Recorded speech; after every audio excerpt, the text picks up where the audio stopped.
One of the ways you'll always identify a Kundalini yogi is we wear white.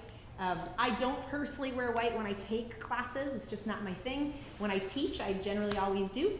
And the reason why the wearing white, I mean, there's several reasons, but one of the main reasons is it enhances the auric body. So the auric body is considered one of the 10 bodies of being in human form, and the white enhances that radiant body, enhances the aura.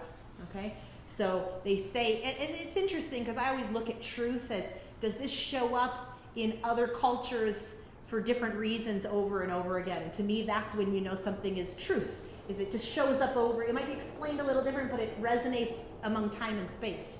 And so you can look at a lot of cultures around the world, and that kind of angelic realm is wearing white. It's the color of the aura. It's where all colors are merged in through our auric field. So it says that they say that when you wear white, you're expanding your aura another 10 feet. Okay. Another thing that I know just from growing up that he really encouraged everyone to wear white was because it made everybody extremely conscious about their daily happenings. It kind of brought yoga, and I remember him teaching this quite a bit when we were young. It brought yoga into everyday life.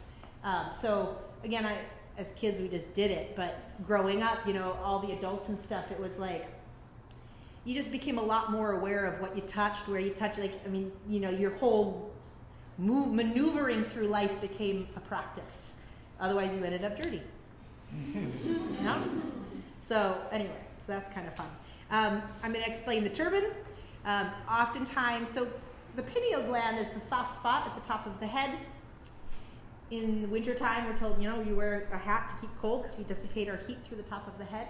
Okay, so a part of the Kundalini tradition is we don't cut our hair, and we take the hair and we let it grow because it's the antenna of the energy of all the body. So the body is generating all this energy, and the hair is considered to be the antenna that goes out into the world. And so Kundalini yogis will grow their hair long and then wrap it on the top of the head right at that soft spot. So men is a little bit closer to the front and women's a little bit more in the middle. And then the turban specifically, covering your head, what that will do is it'll help the energy to not dissipate out through the top of your head. So as you awaken your sensory system and you awaken your subtle body, and you become less and less dense in your physical body, because we relate to ourselves physically. It's like, here I am, right? I'm a physical being. And yet the more you do energetic-based work, the more you realize you're actually more energy than you are physical matter. And as you start to relate more to yourself as an energetic being versus just a physical being, these subtleties start coming to you a little bit more. You start to notice them a little bit more. So you'll notice when you do certain meditations that you're just a little bit more spacey if you don't have something covering your head. And I want you to witness that. I want you to have that experience. I don't want you to start covering your head because you think it makes you more holy. It doesn't. You're cool just as you are, It's really important. And I'm a big believer of these types of things because I want people to do things because one is inspired to do them versus thinking that it's going to get you more along your path. If it calls you, God bless you. If it doesn't call you, God bless you too. Got it? You know what I'm saying?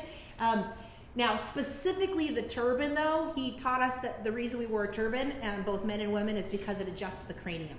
So it gives a subtle adjustment to the cranium, and it is adjusting the cranial